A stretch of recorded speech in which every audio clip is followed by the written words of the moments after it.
I'm Betty Banjack, and this is Downtown Kitchen. I'm so glad you're able to join us this evening because we have quite a few nice recipes for everyone to try. My special guest is Traci Hoffman, and Traci lives in the Pottstown, Gilbertsville area, where I know by the mail I have quite a few friends and viewers in that area because I hear from them almost every week. Somebody calls me, or not calls me, writes me from Boyertown or Gilbertsville or something in that area. So I do know a lot of you viewers are out there. We're going to be doing pasta tonight, 2 different kinds of pasta, 2 different ways. And I think it's something that everyone likes pasta today, or some form of pasta.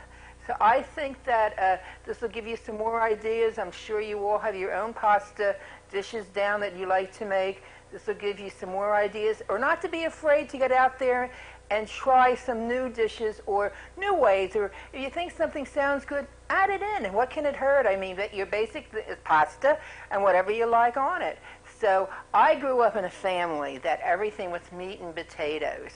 And they talked, we had pasta once every 3 months. It was a major deal because it was always something other people had, especially when I was growing up. It was basically an Italian food in Phoenixville that everybody had pasta all the time. And my mother could never understand that. She didn't know how anyone could eat pasta every day of the week. Well, I think the whole world is eating pasta every day of the week, or a couple days a week anyway. So stay tuned. We'll be right back. Well, here we are in the kitchen, and I'm with Traci Hoffman. Traci's my cousin. I tend to have a lot of cousins on this show, but it's really great when you have relatives that are such good cooks. And Traci's going to show us today how to make a quick and easy pasta dish, which I feel so important that it allows us to have busy lives and still have very good dinners and very good foods. So I'm going to let you start, Traci, and you can tell us what you need to tell us. I start out with some olive oil, about 2 tablespoons of olive oil. You're going to need to, let me turn this off for you. This is my... It's on. It's on. You can adjust it to how high you want it. Medium heat. About 2 tablespoons of olive oil. Well, they're pretty sturdy little dishes, aren't they? And about 3 cloves of chopped garlic. You can obviously adjust the garlic to your taste. And also another adjustment on this recipe would be you could add vodka at this point, about 1/4 cup, and then you would just saute this until you can't smell the fumes so much of the garlic and the vodka. Okay, we're going to skip the vodka, I assume, today. Yeah. Okay, what are we going to put in next? Next, you would put in your cream, which is in the refrigerator. Oh, okay. We have cream here. I have 1½ cups of heavy cream. Here we go.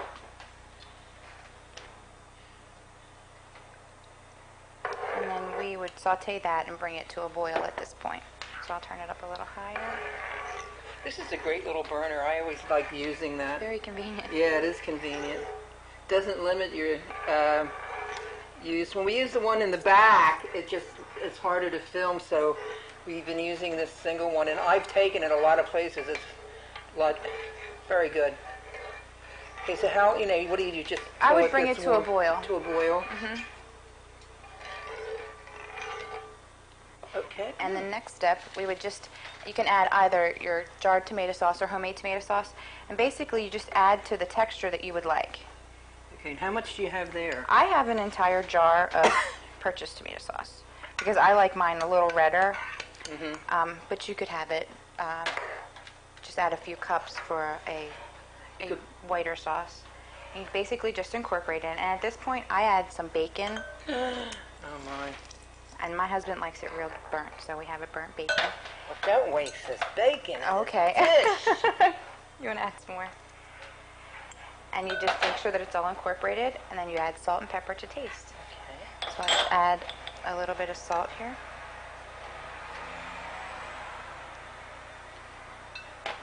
And a little bit of pepper.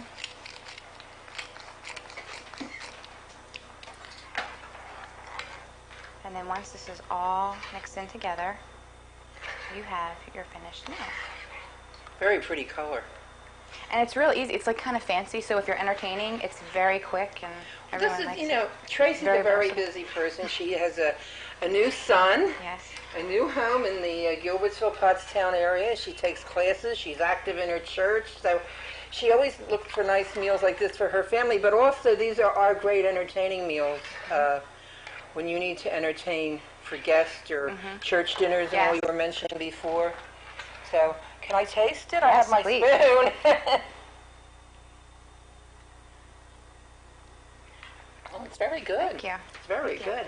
I just serve it over pasta with homemade bread and then sprinkle a little Parmesan cheese on top, and you're ready to go. Okay. I think maybe you have some pasta here to show us. With the milk, and I'll move.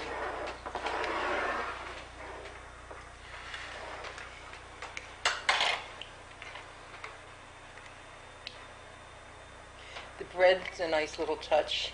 Yeah, I love making homemade bread with this because a lot of times you want to sop up the sauce. Did you make this bread? I'm impressed. Thank you. Here we have some cheese. If you want to, I'll just put the cheese here. Okay. A lot of times people like put a lot on, a little on, and that's very much in with the taste of the thing. I think this is pretty economical. Also, Yes, it is. But maybe the heavy cream might be a little bit. It's a little fattening, especially with the bacon.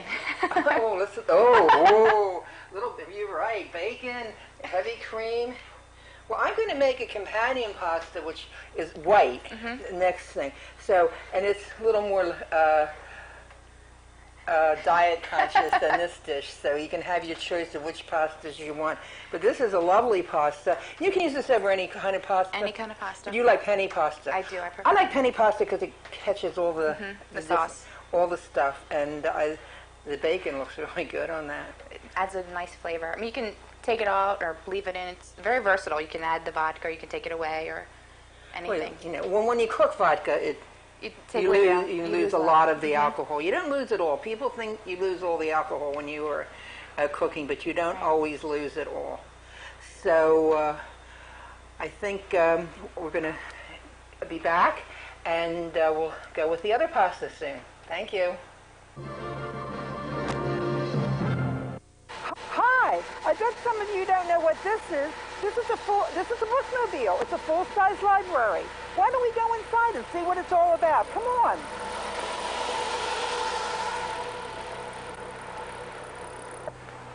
Where's the door? Here it is. Oh, here we go. It's really nippy out there.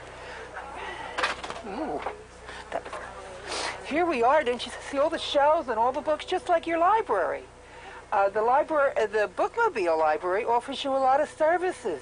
Maybe Joe Hood, the driver, can explain some of the services that are offered by the bookmobile. Welcome aboard the bookmobile. As Betty said, we do have a lot of services. Aside from the normal books that you see, we also have a fairly decent large print section over there.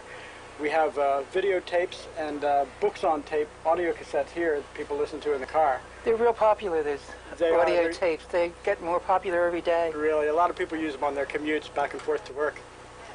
Also, if somebody's looking for a specific book, we take a request here and take it into the library. They'll find the book in there, either from our library or from other libraries, and then they send it the patron a card in the mail to let them know when to pick it up at their stop. That's a great service. They're able to get books from, like you said, all over the country, all over the world. In fact, I think recently they got some books from Italy or England. I'm not quite sure where. But they do this through ILL, which is an interlibrary loan. And this is at no cost to the patron unless there is a charge by the institution that you're asking something from it. It's very small if there's any charge. It's really a free service. And it's really very popular, and I don't know the statistics on it. I really should, but I don't know the statistics on it, but I know it's used all the time, and people are always looking for books, materials, not just books, everything they need. The library, if you haven't been to a library before, recently, I should say, I hope we've all been to a library sometime in our life. Check one out. Check out your regular local library or a bookmobile. You usually see them sitting on the parking lots of shopping centers and other places of business. And they also have a schedule of where they're going to be. There are many, many stops on the western Montgomery County, western part of Montgomery County, I should say. And they're all listed here. All the stops are listed. The times are there, the dates are there, and the hours and everything. So if you want one of these bookmobile schedules, if you write to me at my post office box, Downtown Kitchen, Post Office Box 1660, Norristown, Pennsylvania 19404, we'll get one off to you right away. And if you're really good, you'll send a self-stamped addressed envelope like you usually do for everything you get from Downtown Kitchen. The bookmobile service is a service of the Montgomery County Norristown Public Library. But if you live in other counties throughout the area, please check with your local library, and they can tell you what services they have to offer.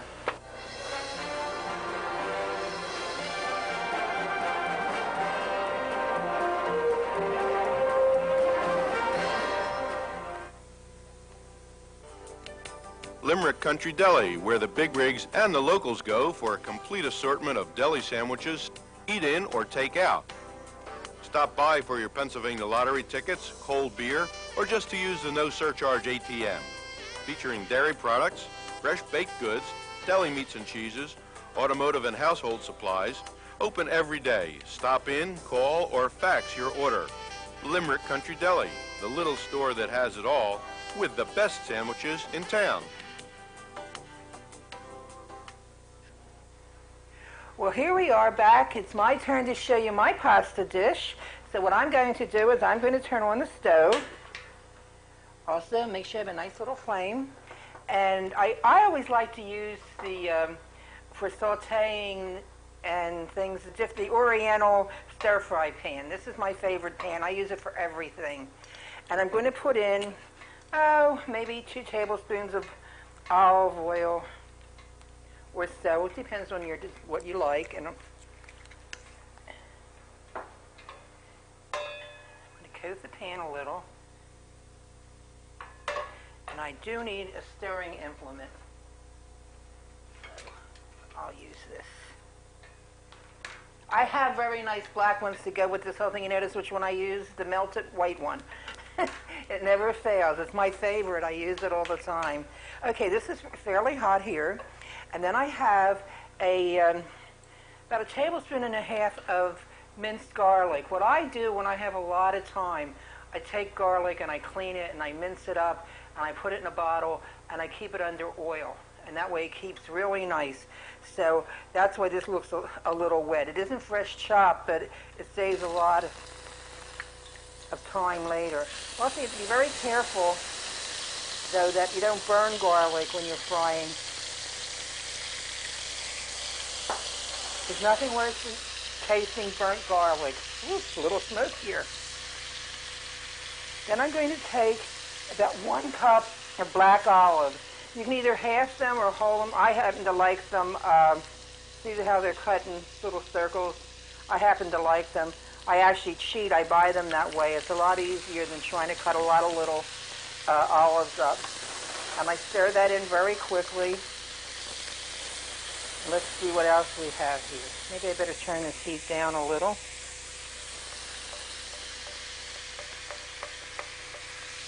Next, I have about 1 cup of sun-dried tomatoes. And I want to tell you about sun-dried tomatoes.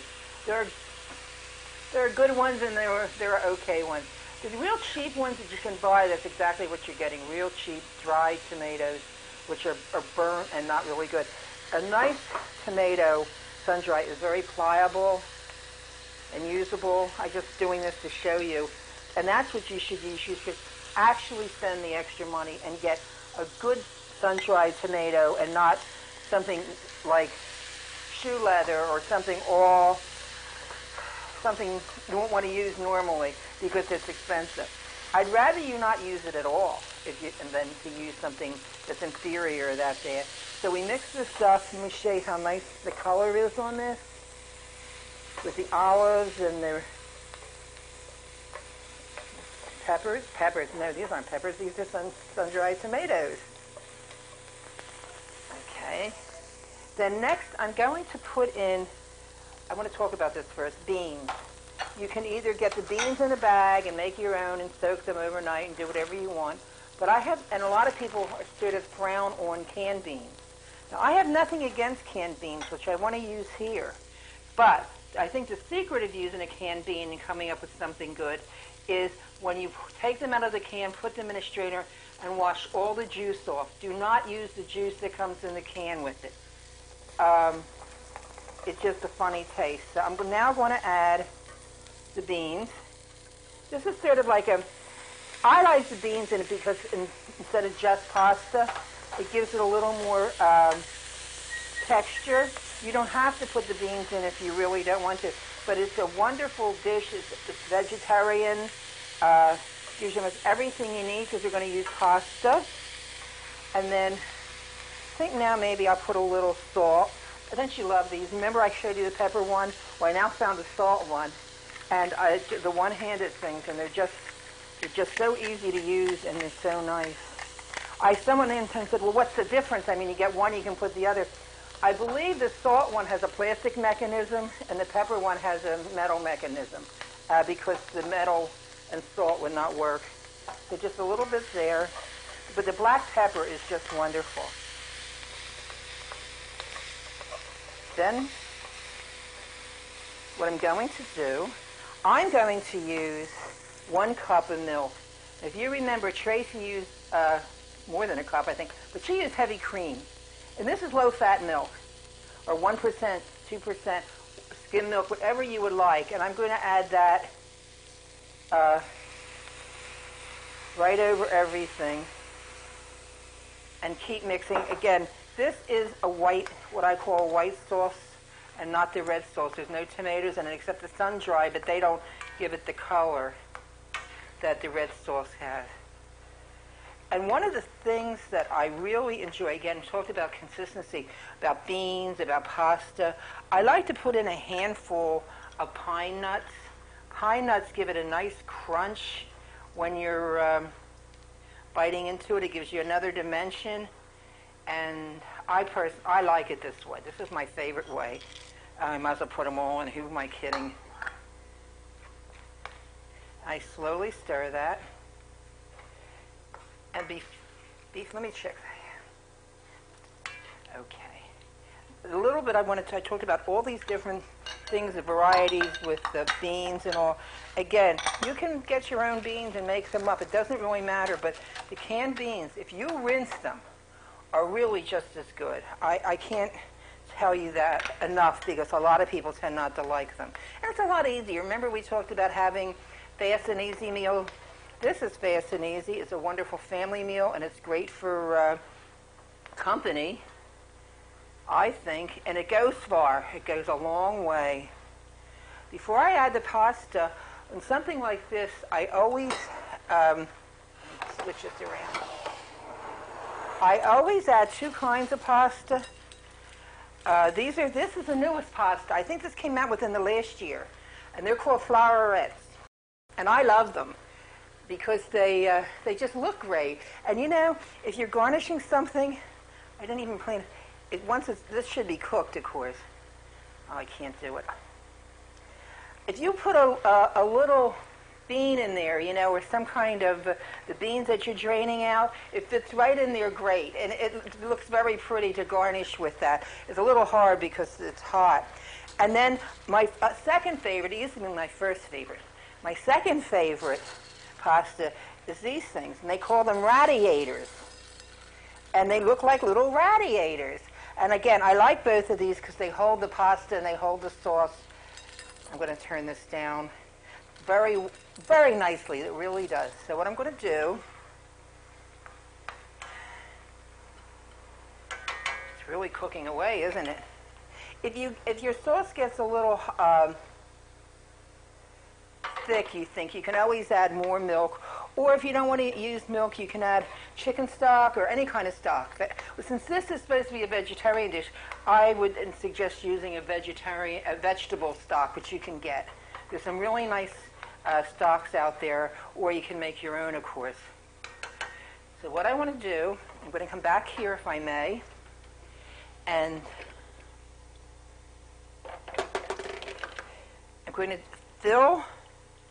Here's my pasta's already cooked. Back here. Why don't I do this so you can see it better? I'll bring the pot up instead of going back.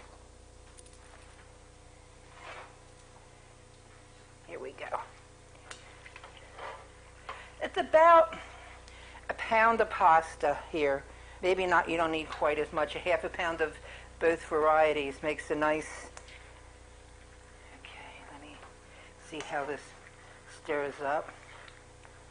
It's not a heavy sauce. It's not one that's supposed to coat, like, you know, your heavy red tomato sauce that everybody thinks has to be heavy and coat everything, and you can't see any white pasta. This is completely the opposite. This is just a thin coating to go over this pasta. This is a favorite with a lot of my friends. Again, it's not only because it's vegetarian, because you could put stuff, you could put meat in this if you really wanted it, but because it's a wonderful flavor and it really does well together. Again, here's a bean. I'm going to show you what to do, so I burn myself to death. Here's a cooked flowerette, and if you had a red kidney bean, I don't know if you can see this. If you put a red kidney bean in the flowerette, it comes out really nice. Or even if you want to use the raw one for garnishing. See how, in fact, it fits better in the raw macaronis. So it's really a nice little presentation. Of course, then you can put it around other things, not just pasta, but like when you're making a macaroni salad or something like that, it makes a nice garnish. So we're finishing up here.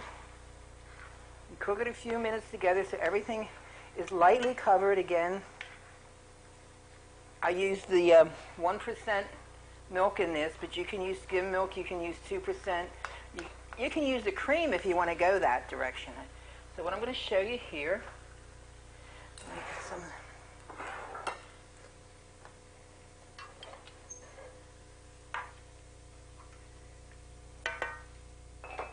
Let me turn this off. And again, you can serve that with Parmesan cheese, or one of my favorite is they now have a lot of shredded cheese, 5 cheeses in one bag type thing. And I'm a big believer in not recreating the wheel. There are many fine cheeses out there that you don't have to grind or shred by yourself, which people think in order for it to be good you have to do this. You don't have to do it. Depends on your taste and what you like. And what I'm going to do right now, I'm going to sprinkle just a little bit of this over here. And then I would serve some extra alongside of this in case somebody wanted more or not. So I hope you enjoyed this. I hope there's Traci's, what did she call that now? Let me see, I forgot. It's a tomato cream sauce over penny pasta, which I thought was really very tasty and I liked. And personally, I love bacon, so, you know, that's a big favorite with me. And then this one I just call, you know, I never named this. I'll have to name it something. What should we call it? We can call it, 2 pastas. That's a good one. There's 2 different pastas, 2 pastas and a white sauce. Okay, that's what we're going to call this one. I never named it. It's named now. So we'll be right back. Well, I want to thank the Limerick Country Deli once again for sponsoring Downtown Kitchen, as well as the Montgomery County Norristown Public Library. I hope all of you have had a chance to visit your local library, or I've encouraged you to, or your local bookmobile when it comes to your area. Remember, we can get a schedule out to you. If you would write to me at Downtown Kitchen, Post Office Box 1660 in Norristown, Pennsylvania, 19404. And for people that live in the bookmobile area, we'll be able to get a really nice schedule. I think the schedule is like for 4 months, 5 months at a time. So it's really worth getting. And it lists all the bookmobile stops and it lists all the libraries in Montgomery County, so you know the one closest to you. The other thing that I want to mention again is I've mentioned this the last few weeks, and it's been very, very good. It's received very well. About my cookbook, Downtown Kitchen, and I am down to 6 copies left. That is all I have. So if anyone is interested in getting a copy, they can contact me at, again, Downtown Kitchen, Post Office Box 1660, Norristown, Pennsylvania, 19404, and they are $13 for the book and handling. Now, I only have 6 books left of Downtown Kitchen, but the good news is by midsummer, my second book will be coming out. and it is based on my column, Downtown Kitchen. You notice how I named everything then? It made it a lot easier in life than giving everything a different name. That appears in the Phoenix every Wednesday on the front page of the food section. All the stories, and all the recipes that appeared from the very beginning of October 1st, 1997, through probably May 1st of this year, which is somewhere close to 85 to 90 stories and recipes, will be in this new book. I will keep you posted about it. I don't have the particulars.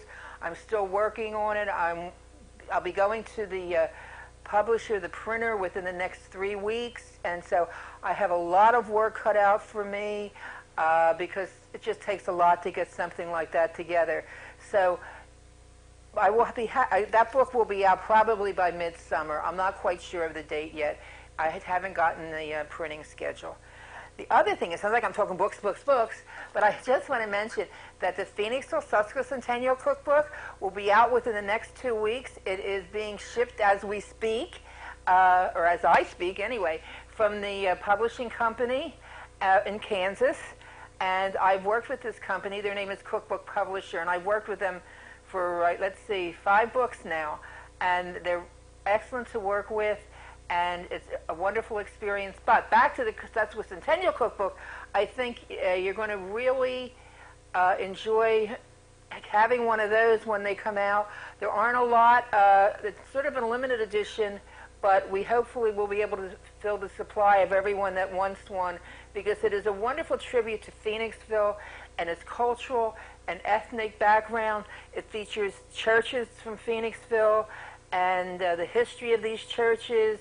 And it's just, we're very pleased with the book. When it came from the publisher, or the first copy came from the publisher to proof, we were just very pleased. The recipes there's good recipes from all ethnic backgrounds that everybody likes. I mean, there's filled cabbage, and then there's collard greens and bacon, and there's just everything in this book. And so watch in the Phoenix and watch around the area, and you will find that the cookbook will be out and will be available, and where you can pick one up. Another thing. Remember a few weeks ago I made the pumpkin pancakes? And they were sort of a fiasco because I couldn't flip them, and they were a little... Well, it turned out, after the camera stopped rolling and the grill got hotter, we were able to produce some really neat pancakes. So really what had happened during that filming was the filming live like that. The grill was not hot enough, and there was a lot of trouble. So make sure you have your grill or your frying pan or your saute pan really nice and hot, and they will work out beautifully.